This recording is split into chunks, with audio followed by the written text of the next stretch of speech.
ఈనాటి కార్యక్రమానికి ముఖ్య అతిథులుగా విచ్చేసినటువంటి వివేక్ వెంకటస్వామి గారు ఇంకోసారి గట్టిగా చెప్పండి. మీ అందరికీ తెలుసు, మీరందరూ ఈరోజు ఎందుకు సమావేశమైనారు, అదేవిధంగా సార్కు థ్యాంక్స్ చెప్తామనే ఉద్దేశంతో సమావేశమైనారు. మరి అందుకే మనం ఒకసారి గట్టిగా చప్పట్లు కొట్టుకుని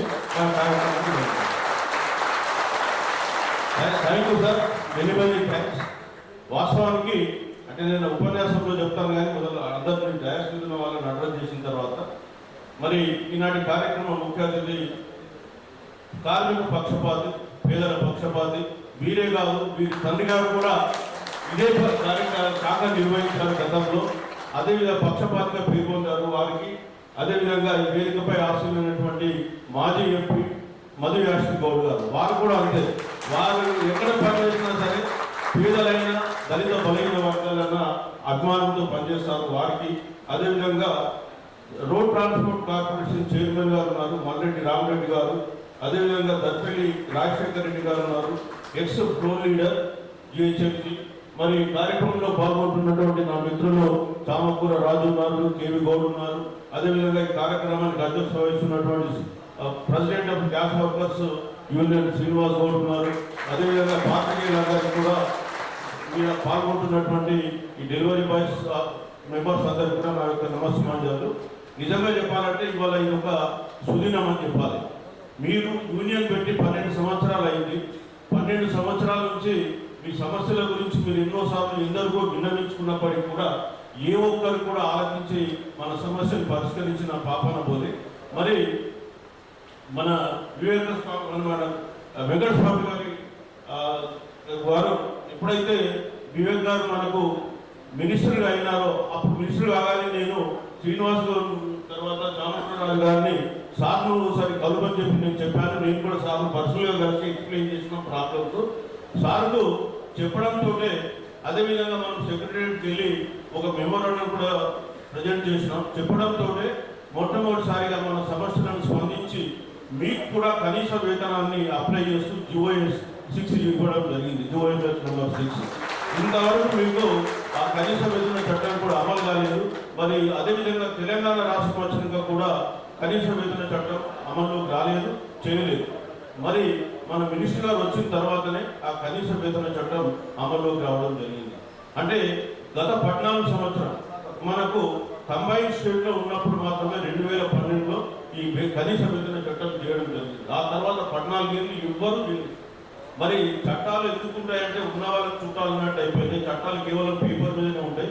14 సంవత్సరాల నుంచి చేయనటువంటి చట్టాలన్నింటినీ కూడా క్రోడీకరించి మరి కనీస వేతన చట్టాన్ని రివైజ్ చేసి కొత్తగా జీవో ఇచ్చినటువంటి వ్యక్తి మన 1 జూన్ నుంచి అప్లై అయ్యి 1 జూన్ 2026 వారు మన గతం వివేక్ గారు వారికి ప్రత్యేకంగా అభినందనలు తెలియజేస్తూ సార్ మీకు నేను చెప్పేది ఏం లేదు, శ్రామికుల శక్తితోటే సమాజం నిర్మించబడుతుంది. మరి వారు చెమటోడ్చి సిలిండర్లు ఇంట్లో నేర్స్తేనే ఇంట్లో ఉన్న వాళ్ళ ఇంట్లోకి నోట్లేకపోతే లేకుంటే పోవు. తెలంగాణలో ఈరోజు మనం చూస్తే 810 ఎల్పిజి ఏజెన్సీస్ ఉన్నాయి. అందులో దాదాపు ఎల్పిజి ఏజెన్సీలలో వర్కర్స్ వచ్చి 30,000 నుంచి 35,000 మంది వర్కర్స్ ఉన్నారు. ఇంకా వీళ్ళకి అనుబంధంగా కూడా 5-10,000 వర్కర్స్ ఉన్నారు. అంటే సుమారు 40-45,000 వర్కర్స్ వీళ్ళు ఉన్నారు. కానీ వీళ్ళ గురించి, వీళ్ళ బాబుల గురించి, వీళ్ళ భద్రత గురించి, వీళ్ళ జీతాల గురించి పట్టించుకున్న పాపాలను. సో అందుకే ఇవాళ వాళ్ళు యూనియన్గా ఏర్పడి మరి మీ దగ్గరికి రావడం జరిగింది. మరి మీరు కూడా స్పందించి మీరు ఇమ్మీడియట్గా జీవో కూడా ఇచ్చినారు. ఇంకా కొన్ని చిన్న చిన్న డిమాండ్లు ఉన్నాయి. దాన్ని మీరు అధికారులకు ఆదేశాలు ఇస్తే చాలు, అమలు పరిస్థితి చాలు. కొత్తగా చట్టాలు చేయాల్సిన ఉన్న చట్టాలను అమలు పరిస్తే వాళ్ళ జీవితాల్లో నిజంగా వెలుగులు ఉంటే మరి అందరికీ అన్నం పెట్టే వాళ్ళు అర్ధాంగంతో పడుకునేటువంటి పరిస్థితి వాళ్ళకు ఉంది. కాబట్టి ఇవాళ వాళ్ళు ఈ పరిస్థితి తీసుకురావడం జరిగింది. మరి 40,000 మంది గురించి గత 50-60 ఏళ్ళ నుంచి చట్టాలు ఎవరు పట్టించుకోలేదు సార్. అదేవిధంగా నేను ఇంకోటి కూడా మీకు చెప్తాను. ఉదాహరణ, గతంలో తమిళనాడులో స్టాలిన్ గారు ఉన్నారు.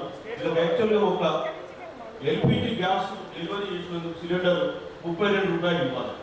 అయితే తమిళనాడులో కూడా ఇదే పరిస్థితి వస్తే సీఎం గారు అప్పుడు స్టాలిన్ పిలిచి ఎల్పిజి డీలర్లతో కూర్చొని ఒక అసోసియేషన్ చేసి పెట్టి మీరు ఏం చేస్తారో నాకు తెలియదు, ఎల్పిజి డీలర్లందరూ మీరు వాళ్ళకి 32 రూపాయలు వాళ్ళ బ్యాంక్ అకౌంట్ చేసి నాకు సర్టిఫికేట్ ఇవ్వాలి అని చెప్పి శ్రీకాంత్ ఆదేశాలు ఇచ్చారు. సివిల్ సప్లై కమిషనర్ అమలు పరచాలి, నాకు ఎవ్రీ మంత్ రిపోర్ట్ నాకు రావాలి. చేశారు, అమలు పరుస్తున్నారు, 100% అమలు.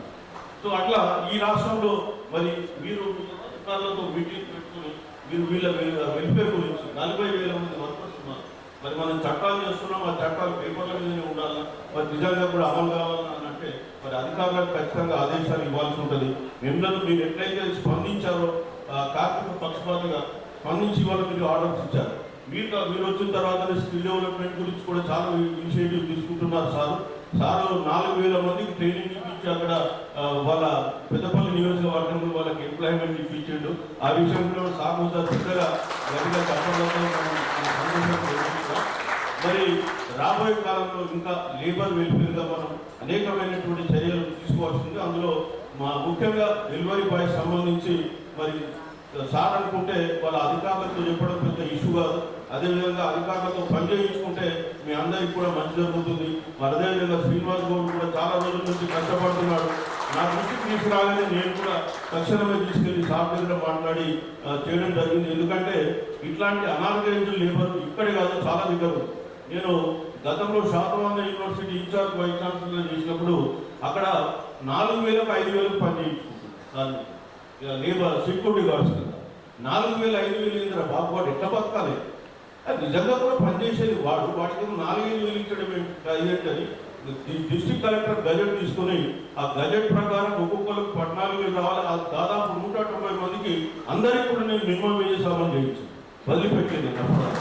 ఎందుకంటే పనిచేసే వాళ్ళు వాడికి జీతం ఇవ్వకుండా మనం మిగుల్చుకొని మనం ఏం చేసుకుంటాం, అది ప్రభుత్వానికి అది ఆదా చేస్తాం ఆ డబ్బు. అట్లనే హెచ్ఎండిఏలో 600 వర్కర్స్ ఉంటారు. ఇప్పుడు కూడా మీరు పోయి పార్కులలో పనిచేసే వాళ్ళని అడగండి, మీకు ఎవరు ఇస్తున్నారు మినిమం వేజెస్ ఎప్పటి నుంచి వస్తున్నాయని. నేను కమిషనర్ హెచ్ఎండి అయిన తర్వాత వాళ్ళకు కూడా అప్పుడు అట్లనే 5,000 6,000 7,000 ఎవరు ఇష్టమైన రీతిలో వాడిస్తుంటే ఏంటి చట్టాలు ఉన్నాయా లేవా, ఎందుకున్నాయి చట్టాలు, ఎందుకు అమలు అయితే లేవా అనే ఉద్దేశంతో వాళ్ళందరినీ ఒక యూనియన్ లాగా చేసి నేనే చేసి వాళ్ళందరికీ కూడా ఎవ్రీ మంత్ ఫస్ట్కు శాలరీ పోవాలి, మినిమం వేజెస్ అమలు చేస్తున్నాం. మీరు ఈ రోజు కూడా పోయి ఎక్కడైనా సరే హెచ్ఎండిఏ పార్కులు అడగండి, పనిచేసే వాళ్ళకు మినిమం వేజెస్ వస్తుంది. నన్ను చూసిన తర్వాత జిఎస్టీ వాళ్ళు కూడా అమలు చేస్తుంది. కాబట్టి చట్టాలను ఉండడం గొప్ప విశేషం కాదు, అమలు చేయాలి. అమలు చేసే అధికారులకు కూడా ఆ చిత్తశుద్ధి సంకల్పం ఉండాలి. ఇవాళ సార్ వచ్చింది కాబట్టి తక్షణం స్పందించి మరి మనకు మినిమం వేజెస్లో పెట్టడం జరిగింది. అదేవిధంగా సారు ఒక్కసారి వాళ్ళ డిపార్ట్మెంట్లో కూర్చొని ఒక మాట చెప్పేస్తే ఆటోమేటిక్గా థింగ్స్ మూవ్ అవుతాయి. మనకు తెలుసు ఇప్పటిదాకా ఎల్పిజి వీళ్ళకి ఎంత మేములను దోపిడీ చేస్తుందో మనకు తెలుసు. చట్టాలు ఉన్నప్పటికీ కూడా దోపిడీ వ్యవస్థ కంటిన్యూ అవుతూనే ఉంది. ఇందులో పనిచేసే వాళ్ళందరూ కూడా 100% కూడా బడుగు బలహీన వర్గాలకు సంబంధించినటువంటి వాళ్ళే. ఆర్థికంగా బలహీన వర్గాల వాళ్ళు ఉండొచ్చు, లేదా సామాజికంగా కూడా బలహీన వర్గాల వాళ్ళు ఉండొచ్చు. మరి వీళ్ళకి న్యాయం జరగకుండా సామాజిక న్యాయం గురించి మనం ఈ దేశంలో మాట్లాడితే అర్థం లేనటువంటి సమస్య, అర్థం లేనటువంటి ఇష్యూ అది. అందుకనే ఈ ఇష్యూను నాకు శ్రీనివాస్ గౌడ్ చామకూర తీసుకురాగానే నేను గవర్నమెంట్ దృష్టికి తీసుకెళ్ళాను, మినిస్టర్ గారి దృష్టికి, ప్రభుత్వంలో తీసుకెళ్ళి మాట్లాడడం జరిగింది. సరే ఇవాళ ఒక మంచి సమావేశం ఏర్పాటు చేసుకున్నాం. మరి వారికి ఈ సందర్భంగా మరోసారి అభినందనలు తెలియజేసుకుంటూ నేను సెలవు తీసుకుంటాను. థ్యాంక్ యూ అండి, థ్యాంక్ యూ.